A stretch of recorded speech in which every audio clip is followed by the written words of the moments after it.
Hello students, મજામાં હશો દરેક? ચાલો આપણે આજે બેઝિક કેમેસ્ટ્રી, પાયાનું રસાયણ વિજ્ઞાન એમાં આગળ અભ્યાસ કરીએ. અગાઉના લેક્ચર્સમાં આપણે હાઇડ્રોજનથી ઝીંક સુધીના જે 30 તત્વો છે એમાંથી કેવા પ્રકારના ઋણાયન બની શકે, કેવા પ્રકારના ધનાયન બની શકે એની ચર્ચા આપણે કરેલી હતી.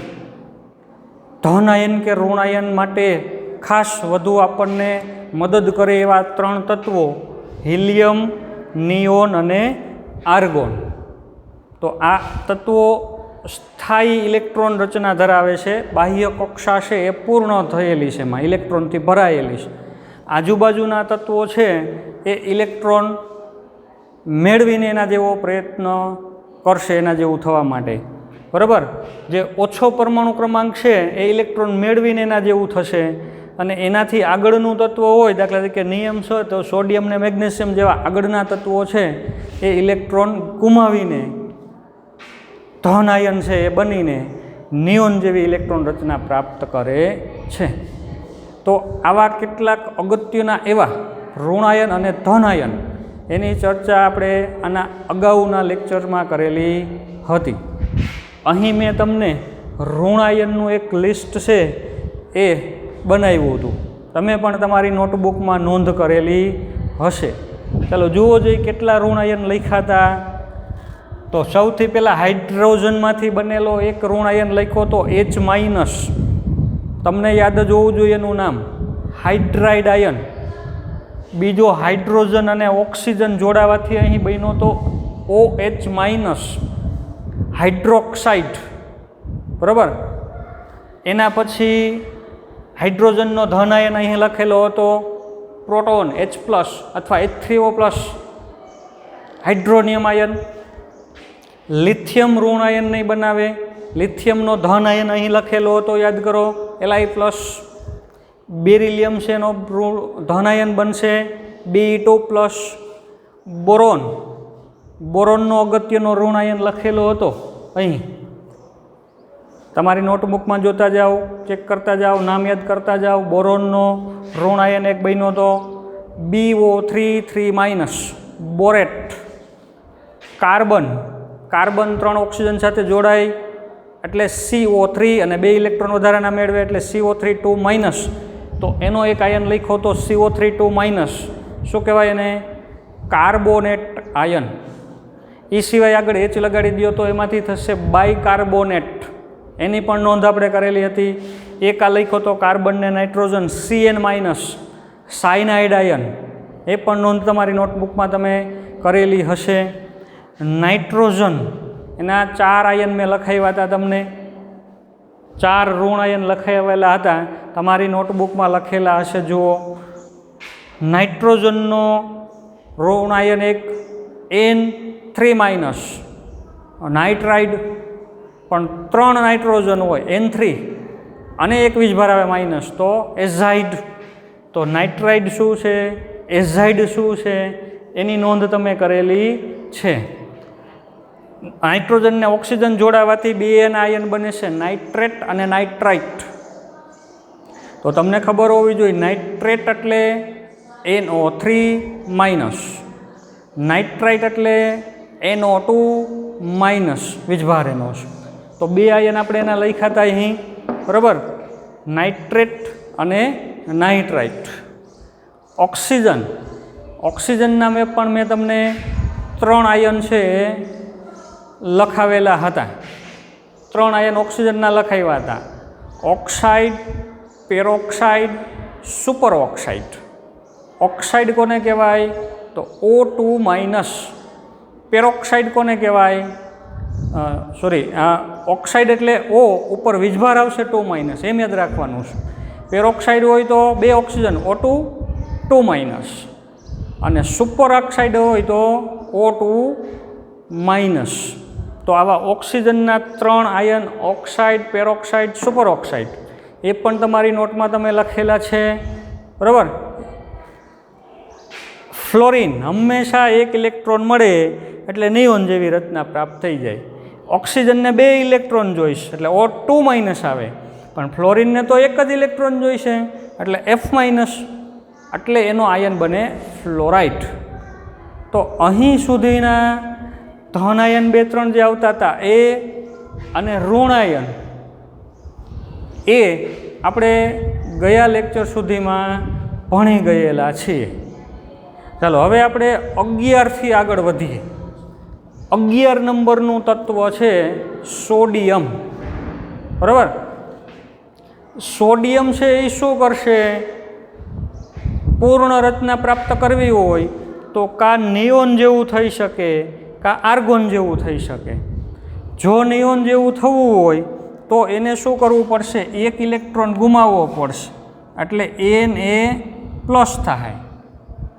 સોડિયમ એક ઇલેક્ટ્રોન ગુમાવી દે એટલે 10 નંબરનું થઈ જાય નિયોન જેવું. અને જો આર્ગોન જેવું થવું હોય 18 નંબર, આર્ગોનનો પરમાણુ ક્રમાંક કેટલો? 18. તો સોડિયમ તો 11 નંબર છે. આર્ગોન જેવું ઇલેક્ટ્રોન રચના જોતી હોય, 18 ઇલેક્ટ્રોન જોતા હોય તો બીજા 7 ઇલેક્ટ્રોન મેળવવા પડે. તો સોડિયમ 7 ઇલેક્ટ્રોન મેળવે તો Na7- આમ થાય. તો સોડિયમના 2 આયન બની શકે, Na+ ને Na7-. પણ આ તો બોર્ડ ઉપર આપણે બનાવી શકીએ. વાસ્તવમાં જ્યારે આ આયન બનવાનો થાય ત્યારે સોડિયમના 11 ઇલેક્ટ્રોન 18 ઇલેક્ટ્રોનને આકર્ષી શકે નહીં. એનો વીજભાર ઓછો પડે, એના કેન્દ્ર પાસે એટલું બધું આકર્ષણ નથી કે એ 11 ઇલેક્ટ્રોનને આકર્ષીને જકડી રાખી શકે. એટલે આનું અસ્તિત્વ નથી. સોડિયમનો આ આયન છે એ જોવા મળે છે. બરાબર, તો ચાલો નોંધ કરતા જાઓ તમારી સેટ નોટમાં કે ભાઈ સોડિયમ કયું આયન બનાવશે? Na+. સોડિયમનો Na+ આયન જ બને. પછી તમને એમ થાય કે સાહેબ સોડિયમ Na2+ ન થાય ક્યારેય? તો સોડિયમ Na2+ બનાવે તો 2 ઇલેક્ટ્રોન ગુમાવવા પડે, તો એની રચના થઈ જાય ફ્લોરિન જેવી. ફ્લોરિનમાં ક્યાં પૂર્ણ રચના છે, સ્થાયીતા છે? સોડિયમ તો શા માટે 2 ઇલેક્ટ્રોન ગુમાવે? ન ગુમાવે, માત્ર એક જ ઇલેક્ટ્રોન છે એ ગુમાવે, એટલે Na+ છે અસ્તિત્વ ધરાવે.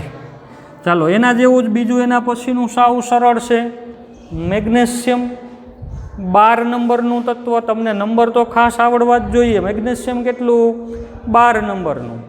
તો 12 નંબરનું મેગ્નેશિયમ છે એને નિયોન જેવું થવું હોય તો 10, એનો પરમાણુ ક્રમાંક છે 12, પણ એને 10 જેવું થવું હોય નિયોન જેવું તો 2 ઇલેક્ટ્રોન છે એને શું કરવું પડશે? તો ગુમાવવા પડશે. તો 2 ઇલેક્ટ્રોન ગુમાવે તો Mg2+ નિયોન જેવી ઇલેક્ટ્રોન રચના પ્રાપ્ત થઈ ગઈ. અથવા આના જેવું થવું હોય તો 12 છે ને 18 જેવું થવું હોય તો 6 ઇલેક્ટ્રોનની જરૂર પડે. જો એ 6 ઇલેક્ટ્રોન મેળવી લઈએ તો Mg6- થાય. તો આપણે 2 આયન બનાવ્યા મેગ્નેશિયમના, Mg2+ બની શકે અને Mg6- પણ બની શકે. પણ આનું અસ્તિત્વ નથી, આવો આયન ન હોય. શા માટે?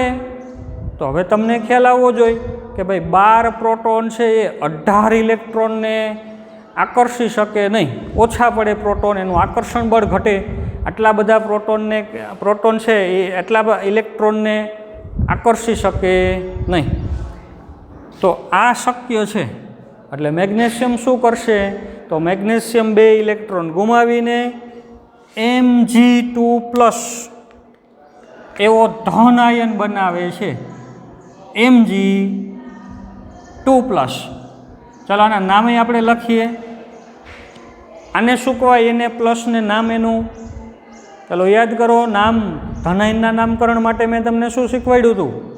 શું વસ્તુ ધ્યાનમાં રાખવાની? કાંઈ નહીં, મૂળ તત્વનું જ નામ લખીને પાછળ ધનાયન લખી નાખવાનું.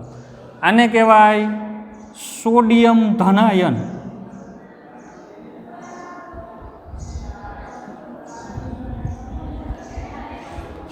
Mg2+ એને કહેવાય મેગ્નેશિયમ ધનાયન. મેગ્નેશિયમ કેટાયન, બરાબર. તો આ રીતે તમે એને દર્શાવી શકો. એવી જ રીતે એલ્યુમિનિયમ, તો તમને હવે ખબર પડવી જ જોઈએ કે ભાઈ એલ્યુમિનિયમ છે એનો કયો આયન બનશે, કેટલા ઇલેક્ટ્રોન ગુમાવશે, તો 3 Al3+, એને કહેશું આપણે શું, એલ્યુમિનિયમ કેટાયન, એલ્યુમિનિયમ કેટાયન બનશે. એના પછી એવું 14 નંબરનું સિલિકોન. ચાલો સિલિકોનમાં ચેક કરો જોઈએ. સિલિકોન 14 નંબર છે. નિયોન જેવું થવું હોય તો 10 ઇલેક્ટ્રોન રાખવા હોય તો 4 ગુમાવવા પડે, તો બને Si4-, Si4+, 4 ગુમાવવા પડે. જો સિલિકોનને 18 નંબરના આર્ગોન જેવું થવું હોય તો 4 મેળવવા પડે, તો બને Si4-. ચાલો આ 2 આયન થયા, બરાબર. સિલિકોનના 2 આયન, 2માંથી એકયનું અસ્તિત્વ, મુક્ત અસ્તિત્વ નથી. શા માટે, તો સિલિકોન છે 14 નંબરનું છે એટલે કેન્દ્રમાં 14 પ્રોટોન્સ. આના કરતાં ધીમે ધીમે ધીમે ધીમે પ્રોટોન વધતા ગયા. હવે પ્રોટોન વધે એટલે કેન્દ્રનું આકર્ષણ બળ વધે, એટલે ઇલેક્ટ્રોનને સરળતાથી દૂર થવા દે નહીં. તો જેમ સોડિયમ, મેગ્નેશિયમ, એલ્યુમિનિયમમાં જેમ ઇલેક્ટ્રોન કેન્દ્રના આકર્ષણ બળથી છૂટા પડીને નીકળી જતા હતા, એટલી સરળતાથી સિલિકોનમાં ઇલેક્ટ્રોન મુક્ત થઈ શકે નહીં. ધન આયન નહીં બને, Si4- એવો ધન આયન નહીં બને. સામે 1, 2, 3 ને 4 ઇલેક્ટ્રોન મેળવવા હોય તો 14 ઇલેક્ટ્રોન પાછા 18 ઇલેક્ટ્રોનને આકર્ષી નહીં શકે એટલી મજબૂતાઈથી, તો એનું પણ અસ્તિત્વ નથી. પણ સિલિકોનનો એક અગત્યનો ઋણ આયન છે એ એકલો નહીં પણ ઓક્સિજન સાથે જોડાઈને એક અગત્યનો ઋણ આયન બને છે, બરાબર. એની નોંધ આપણે અહીં કરીએ તો ચાલો એ છે SiO4 4-, SiO4 4-, બરાબર. તો આ SiO4 4- સિલિકેટ આયન છે, બરાબર. Silicate ion. સિલિકોન આના જેવા બીજા ઘણા આયનો બનાવે છે, એનું આખું લિસ્ટ તૈયાર થશે, એ આપણે એનું ચેપ્ટર જ્યારે આવશે ત્યારે લેશું. પણ આપણી જાણકારી માટે એક આયનને યાદ રાખીએ, સિલિકેટ, SiO4 4-, એને કહેવાય સિલિકેટ આયન. શું કહેશું આને, સિલિકેટ આયન. ચાલો એના પછી ફોસ્ફરસ. જુઓ, હવે જેમ જેમ આ તત્વ આર્ગોનની નજીક આવતું જશે એમ આર્ગોન જેવું થવાની વૃત્તિ વધતી જશે. એટલે કે ઇલેક્ટ્રોન ગુમાવીને ધન આયન નહીં પરંતુ ઇલેક્ટ્રોન મેળવીને ઋણ આયન બનવાની વૃત્તિ વધતી જશે. શા માટે, તો જેમ 11, 12, 13, 14, 15, 16, 17, 18 એમ પરમાણુ ક્રમાંક વધતો ગયો, અંદર પ્રોટોન વધતા ગયા. પ્રોટોન વધતા ગયા એટલે ઇલેક્ટ્રોનને આકર્ષવાની એની શક્તિ વધતી ગઈ. એટલે હવે આ તત્વો ઇલેક્ટ્રોન આકર્ષીને આના જેવા થશે. આ તત્વો છે એ ધન આયન નહીં બનાવે, શું બનાવશે, ઋણ આયન બનાવશે. તો ફોસ્ફરસ છે એનો ઋણ આયન બને છે. કેટલા ઇલેક્ટ્રોન જોશે, તો 1, 2, 3. ફોસ્ફરસ 15 નંબર છે. 1 ઇલેક્ટ્રોન મેળવે એટલે સલ્ફર જેટલા ઇલેક્ટ્રોન થાય, 2 ઇલેક્ટ્રોન મેળવે એટલે ક્લોરિન જેટલા થાય, 3 ઇલેક્ટ્રોન મેળવે એટલે આર્ગોન જેટલા થઈ જાય. તો ફોસ્ફરસ 3 ઇલેક્ટ્રોન મેળવે એટલે ફોસ્ફરસનો ઋણ આયન P3- આવો ઋણ આયન બનશે એને કહેવામાં આવે છે ફોસ્ફાઇડ. યાદ રાખજો, ફોસ્ફરસ કેવો આયન બનાવશે તો એક ફોસ્ફરસ 15 છે, 15, 16, 17 ને 18 જેવું થવા માટે 3 ઇલેક્ટ્રોનની જરૂર પડે છે, એટલે એ બને છે ફોસ્ફાઇડ. 3 ઇલેક્ટ્રોન અહીં દર્શાવ્યા છે આપણે, 3 એનો વીજભાર દર્શાવ્યો -3 - તો આવી રીતે ફોસ્ફાઇડ. ફોસ્ફરસ આ ઓક્સિજન સાથે જોડાઈને પણ બીજા 2 અગત્યના આયનો બનાવે છે. એની નોંધ અહીં કરું. એક છે PO4 2-, બીજું છે PO3, સોરી આ છે PO4 3-, આ છે PO3 3-. બરાબર. પેલા એક લઈ PO4 3-. PO4 3- એટલે એને શું કહેવામાં આવે છે તો ફોસ્ફેટ આયન. આને કહેવાય ફોસ્ફેટ આયન. 4 ની પણ એક ઓક્સિજન ઓછો હોય તો થશે PO3 3-.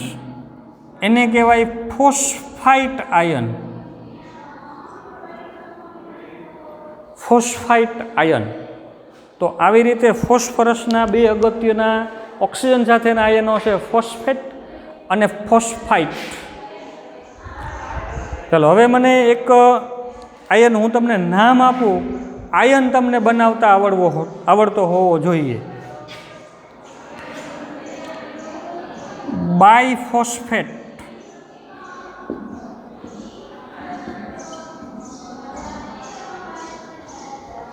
ચલો, બાયફોસ્ફેટ આયન કોને કહેવાય તો ફોસ્ફેટ છે એની આગળ લગાડી દીધું મેં બાયફોસ્ફેટ. જેમ મેં આની આગળ એક ઉદાહરણ તમને ગઈકાલે લખાવેલું હતું કે કાર્બોનેટની આગળ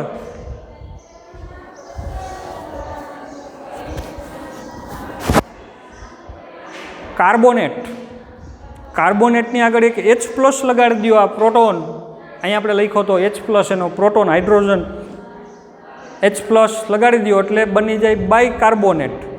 એવી જ રીતે ફોસ્ફેટ છે, અહીંયા આગળ એક H+ લગાડી દો એટલે કહેવાય બાયફોસ્ફેટ. તો આ તમને આવડવું જોઈએ. બાયફોસ્ફેટ લખવું હોય તો મૂળ છે ફોસ્ફેટ. એટલે શું થયું PO4 3-, પણ એમાં તમારે આગળ લગાડી દેવાનું છે એક H+, એટલે કે HPO4. હવે અહીંયા 3- નહીં આવે, 2- આવશે. શા માટે 2- આવશે તો અહીંયા એક પ્લસ હતો, અહીંયા 3- હતું. તો એક પ્લસ અહીંયા H+ હતું, અહીંયા 3- હતું. પહેલાં આમ હતું, જો તમને લખાવું H+ અને 3-. તો 1+ અને 3- એટલે ટોટલ શું આવે, અહીંયા ટોટલ લખવાનું આવે. તો ટોટલ આવશે અહીંયા 2-. તો આને કહેવાય બાયફોસ્ફેટ આયન. ચલો, બાયફોસ્ફાઇટ આયન કેવું હોય તો આનું બીજું નામ એ લખાવું. બાય ના લગાડવું હોય તો શું કહેવાય હાઇડ્રોજન ફોસ્ફેટ.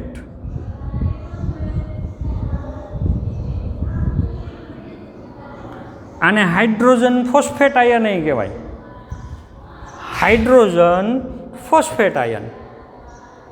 બરાબર. બાયફોસ્ફાઇટ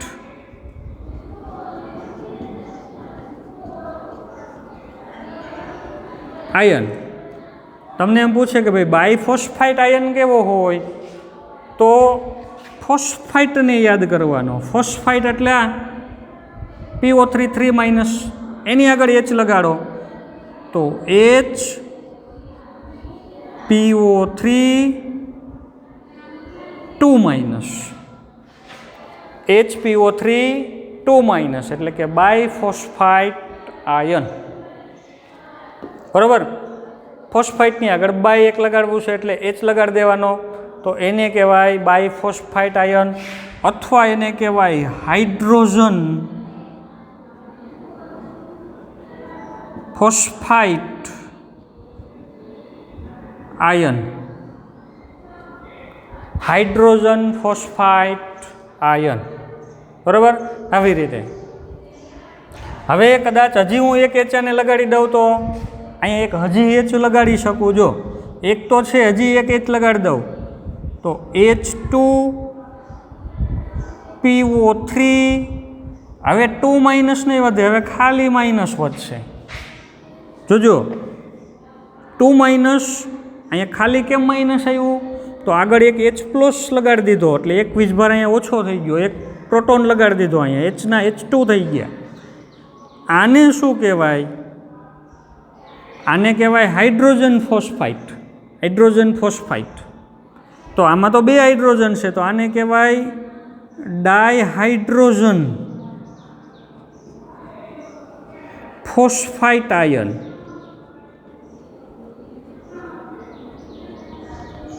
ચલો શું કહેવાશે એને? Dihydrogen phosphite ion.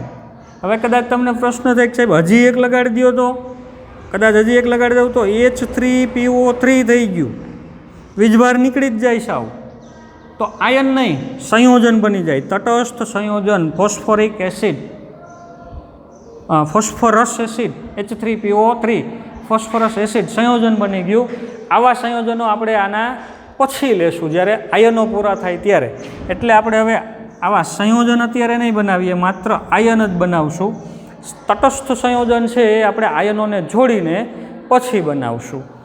ચલો તો તમને ખ્યાલ આવી ગયો ડાયહાઇડ્રોજન ફોસ્ફાઇટ. તમને એમ પૂછે કે ભાઈ ડાયહાઇડ્રોજન ફોસ્ફેટ કોને કહેવાય? એમ કહે તો ડાયહાઇડ્રોજન ફોસ્ફેટ આયન. તો તમારે મૂળ ફોસ્ફેટ આયનને યાદ કરવાનું. મૂળ તો જો આ બે જ છે અહીંયા સુધીના, આટલા. આમાંથી જ આ બધાય બનાવ્યા મેં.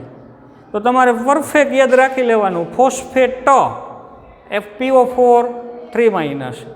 પછી બાયફોસ્ફેટ હોય તો એ PO4 આવે. ડાયહાઇડ્રોજન ફોસ્ફેટ કીધું હોય તો 2 હાઇડ્રોજન મૂકી દેવાના, H2PO4 અને ખાલી માઇનસ. ડાયહાઇડ્રોજન ફોસ્ફાઇટ કીધું હોય તો H2PO3 ફોસ્ફાઇટ લઈ લેવાનો. ડાયહાઇડ્રોજન ફોસ્ફેટ કીધું હોય તો ફોસ્ફેટ લઈ લેવાનો.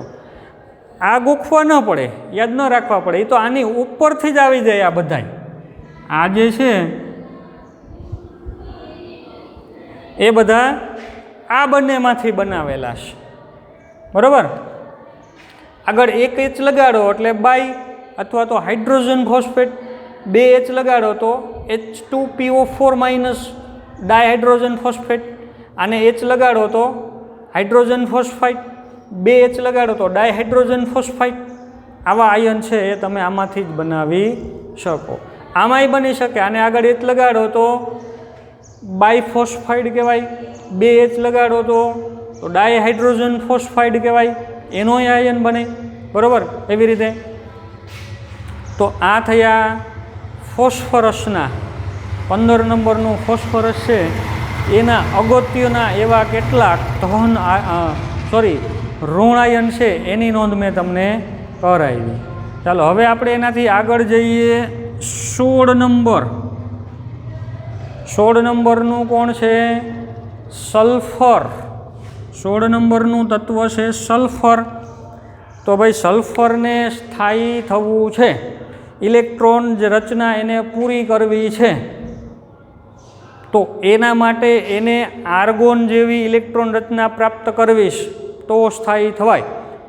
તો આ તો 16 નંબર છે. આર્ગોન 18 નંબર છે. આના કરતાં 2 ઇલેક્ટ્રોન વધારે છે આર્ગોનમાં. તો સલ્ફર 2 ઇલેક્ટ્રોન મેળવી લેશે. કોઈ બીજા તત્વ એને આવશે એની બાજુમાં તો એની પાસેથી જો લેવાય એમ હશે તો 2 ઇલેક્ટ્રોન લઈ લેશે. તો 2 ઇલેક્ટ્રોન લઈ લઈએ તો સલ્ફરનો ઋણ આયન શું બનશે? તો સલ્ફરમાંથી થશે S2-,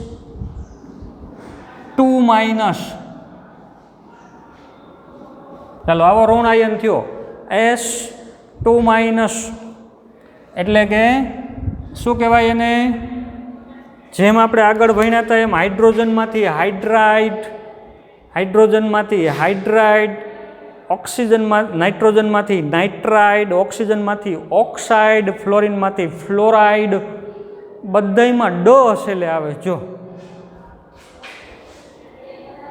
ફોસ્ફાઇડ, સલ્ફાઇડ, શું થયું સલ્ફરમાંથી? તો સલ્ફાઇડ આયન. આને કહેશું આપણે સલ્ફાઇડ આયન.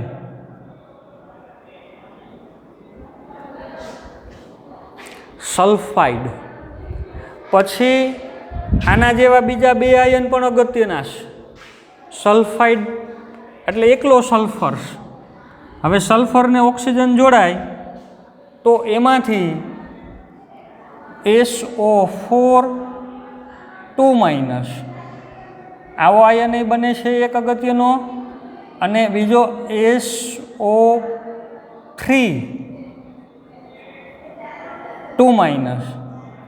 આવો પણ એક આયન છે એ બને છે. નામ છે એનું શું થશે?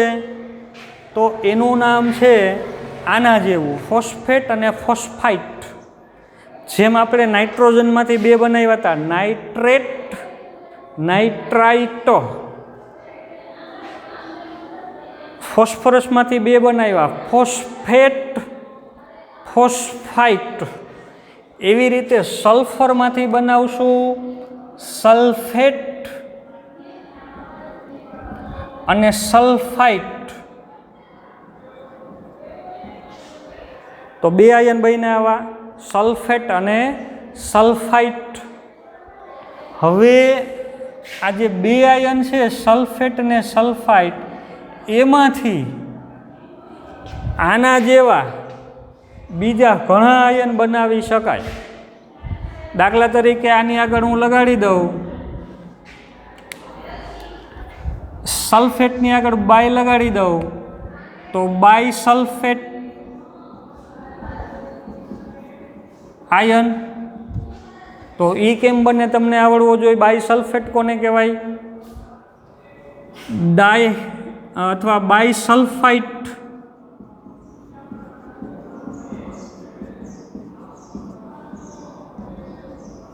ચાલો બાય સલ્ફાઇટ આયન કોને કહેવાય એ પણ તમને આવડવો જોઈએ. શું કરવાનું છે? તો આની આગળ એક એક એચ લગાડવાનો છે. ચાલો તમારી રીતે પહેલાં લગાડો, પછી જુઓ જોઈએ શું થયું. વિચારો શું થશે. અહીં આગળ એચ લગાડી દઈ તો બાય સલ્ફેટ, સલ્ફેટની આગળ એચ લગાડી દીધો બાય સલ્ફેટ બની ગયું. એચ નહીં પણ માત્ર એચ નહીં પણ એચ પ્લસ, એટલે એનો ધન વીજભાર લગાડવો પડે છે. બરાબર, એ ધ્યાન રાખવાનું છે. બાય સલ્ફેટ એટલે એચ પછી સલ્ફેટ લઈ લેવાનો SO4, વીજભાર એક ઓછો થઈ જાય માઇનસ, ખાલી અહીં 2- છે એમાંથી એક ઓછો થઈ જાય અહીંયા માઇનસ. બાય સલ્ફાઇટ તો આની આગળ એચ લગાડવાનો છે SO3-, એને કહેવાય બાય સલ્ફાઇટ આયન. બરાબર.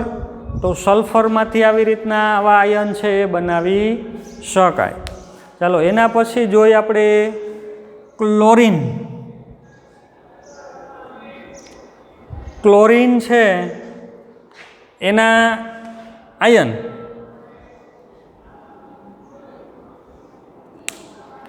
અહીં લખો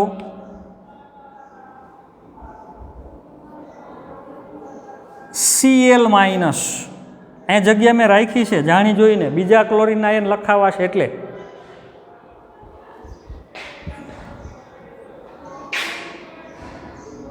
આને કહેવાય છે ક્લોરાઇડ આયન. Cl-. કેમ Cl- આવ્યું? તો ક્લોરિન તો 17 નંબર, આર્ગોન જેવું થવા માટે એને એક જ ઇલેક્ટ્રોન ઘટે છે. એક ઇલેક્ટ્રોન મેળવી લે, આર્ગોન જેવો થઈ જાય, એટલે એક ઇલેક્ટ્રોન મેળવ્યો એટલે એક વીજભાર આવશે માઇનસ, Cl માઇનસ. ક્લોરાઇડ આયન નામ આપી દીધું આપણે એને, ભાઈ એને કહેવાય ક્લોરાઇડનો ઋણ આયન, ક્લોરાઇડ આયન. પણ ક્લોરીન આ ઓક્સિજન સાથે જ્યારે જોડાય ત્યારે એના બીજા 4 અગત્યના એવા આયન છે એ બને છે, બરાબર. 4 આયન છે એ એના બને છે. એ ClO minus, ClO2 minus, ClO3 minus અને ClO4 માઇનસ, બરાબર. કેટલા આયન બનાવ્યા? તો 4 આયન બનાવ્યા. જો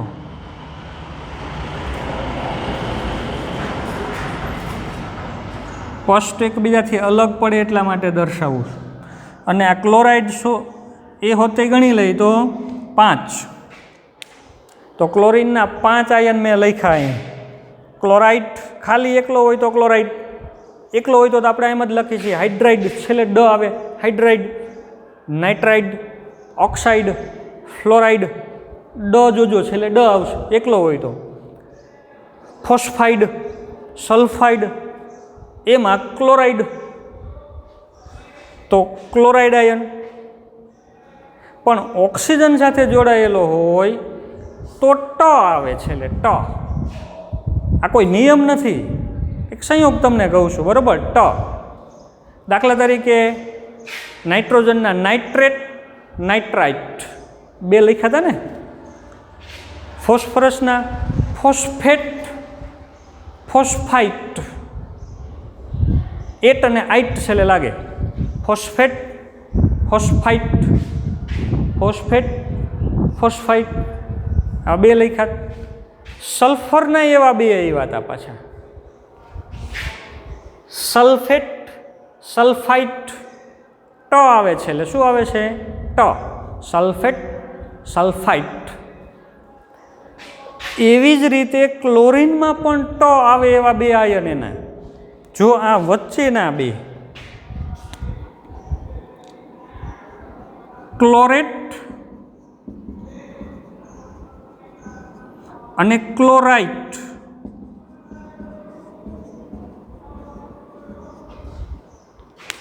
આ 2 યાદ રાખવાના છે તમારે. ClO3 માઇનસ એટલે ક્લોરેટ, ClO2 માઇનસ એટલે ક્લોરાઇટ, બરાબર. વધારે ઓક્સિજન છે એમાં એટ, ઓછા છે એમાં આઇટ. વધારે છે એમાં એટ લાગે પ્રતિ, સલ્ફેટ એટ એવો ઉચ્ચાર થાય. ઓછા છે એમાં આઇટ. અહીંયા તમારે વધારે છે એમાં એટ 3 છે, 2 હોય તો આઇટ. તો તમારે આ 3 એ તો તમને યાદ રહી ગયા છે આગળ મુજબ, બરાબર. ક્લોરાઇડ છે તો ક્લોરાઇડ એકલો હોય તો ડ, ઓક્સિજન સાથે જોડાણો તો ટ, ક્લોરેટ, ક્લોરાઇટ 2 થયા. હવે આનું નામ છે એ આના ઉપરથી આવશે, આનું નામ છે આના ઉપરથી આવશે. તો આ 2 તમને યાદ રહેશે. જો આટલું યાદ રાખશો ને તો આ 2ના નામે આવડી જશે. કઈ રીતના? તો આના કરતાં એક વધારે ઓક્સિજન, વધારે માટે પર લાગે, ઓછું હોય તો હાઇપો. વૈજ્ઞાનિક આપણે રસાયણ વિજ્ઞાનમાં વધારે હોય એને આપણે શું કહીશું? પર, એવો એક અર્થ થાય છે એનો. અને ઓછું હોય તો એના માટે હાઇપો એવો અર્થ થાય છે. તો આના કરતાં આ એક વધારે ઓક્સિજન છે એટલે આ નામની આગળ પર લગાડી દેવાનું. એટલે આને કયો આયન કહેવાય? નામ એનું શું થશે? પર લગાડી દો. આને શું થશે? પર ક્લોરેટ આયન. એને કહેશું પર ક્લોરેટ આયન. ઓછું છે એને આપણે લગાડીએ હાઇપો. તો આને હાઇપો લગાડવાનું. જોજો, આને હાઇપો ન લગાડી દેતા હાઇપોક્લોરેટ એમ નહીં, હોય જ નહીં, એવું અસ્તિત્વ જ ન હોય, હાઇપોક્લોરેટ ન હોય. આના કરતાં એક ઓક્સિજન ઓછો છે એટલે આ નામને હાઇપો લગાડવાનું, ક્લોરાઇડને આગળ હાઇપોપૂર્વક લગાડી દો એટલે કહેવાય હાઇપોક્લોરાઇટ. નામ આનું થઈ ગયું શું? હાઇપોક્લોરાઇટ આયન. તો ક્લોરીનના 5 આયન આપણે લખ્યા: ક્લોરાઇડ, હાઇપોક્લોરાઇટ, ક્લોરાઇટ, ક્લોરેટ, પરક્લોરેટ. દરેક ઉપર વીજભાર છે 1 એકમ ઋણ વીજભાર. Cl minus chloride ion, ClO minus hypochlorite ion, ClO2 minus શું થશે? Chlorite ion, ClO3 minus chlorate ion, ClO4 minus perchlorate ion. તો આ ક્લોરીનના જે છે અગત્યના એવા ઋણ આયન છે એ મેં તમને અહીં નોંધ કરાવેલી છે. તમારે વ્યવસ્થિત એને તૈયાર કરવાના છે. આપણે આગળના ચેપ્ટર લેશું એમાં બધા આયનોનો ઉપયોગ આવશે. જો તમને એના નામ પરફેક્ટ રીતે અણુસૂત્રો સાથે આવડતા હશે તો તમે આગળના ચેપ્ટરમાં ખૂબ જ સરળતાથી જે થિયરી છે એની પૂરેપૂરી સમજ છે એ મેળવી શકશો.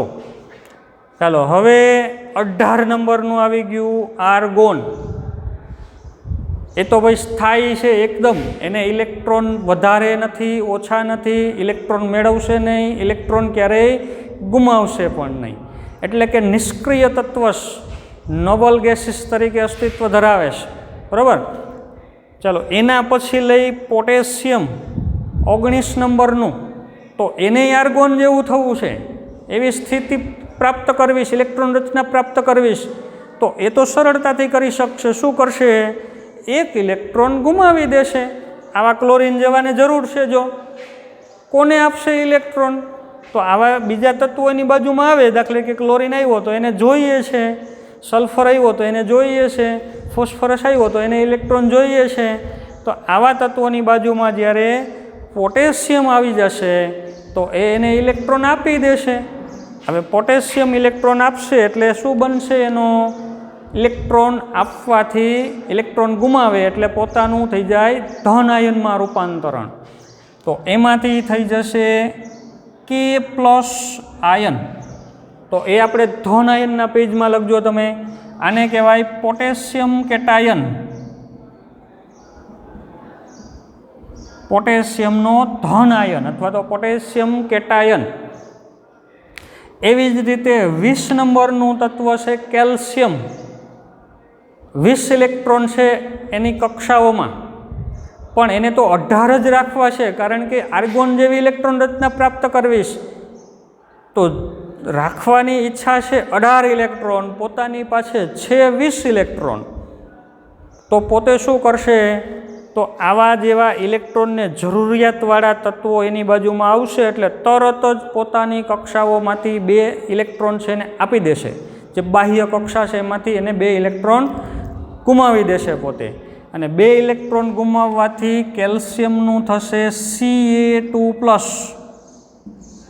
જોજો Ca+ એવો આયન ક્યારેય તમને જોવા નહીં મળે, કારણ કે આપશે તો હંમેશા એકસાથે 2 જ ઇલેક્ટ્રોન આપશે તો જ એને આર્ગોન જેવી ઇલેક્ટ્રોન રચના પ્રાપ્ત થાય. તો આને કહેવાય કેલ્શિયમનો કેટાયન. Calcium cation. બરાબર.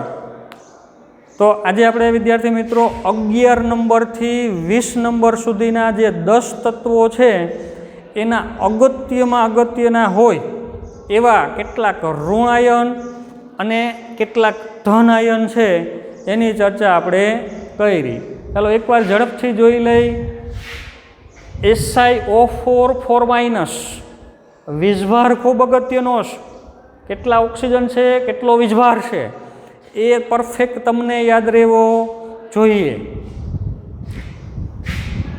વીજભાર યાદ રાખવા માટે શું કરશો તમે? એક ટ્રીક છે નાની એવી. દાખલા તરીકે સિલિકોનનો SiO4 છે તો વીજભાર કેટલો આવશે? તો તમારે જોવાનું સિલિકોન કેટલા નંબરનું, 14 નંબરનું. આર્ગોન જેવું થવું હોય તો 4 ઇલેક્ટ્રોન જોઈ 4- વીજભાર આવે. તો સિલિકોન SiO4 4- સિલિકેટ આયન. ફોસ્ફરસના 3 ફોસ્ફાઇડ, ફોસ્ફેટ, ફોસ્ફાઇટ ત્રણેયમાં વીજભાર છે 3-. ફોસ્ફરસ 15 નંબરનું 18 જેવું થવું હોય તો 3 ઇલેક્ટ્રોનની જરૂર પડે એટલે એની ઉપર વીજભાર આવે છે 3. એમ યાદ રાખવાનું, એક ટ્રીક છે. સલ્ફર, સલ્ફરના આયન તો સલ્ફાઇડ, સલ્ફેટ, સલ્ફાઇટ વીજભાર દરેકમાં 2- આવશે, કારણ કે સલ્ફર 16 નંબર 18 જેવું થવું છે તો 2 જ ઇલેક્ટ્રોન જોશે એટલે એમાં 2- વીજભાર આવશે દરેકમાં. જુઓ 2-, 2-, 2-. ક્લોરિન, તો ક્લોરિન તો 17 નંબરનું 18 જેવું થવા માટે એક જ ઇલેક્ટ્રોન જોઈશે એટલે ક્લોરિનના બધા આયનમાં એક જ વીજભાર માઇનસ આવશે. જો ClO4 માઇનસ બધાયમાં.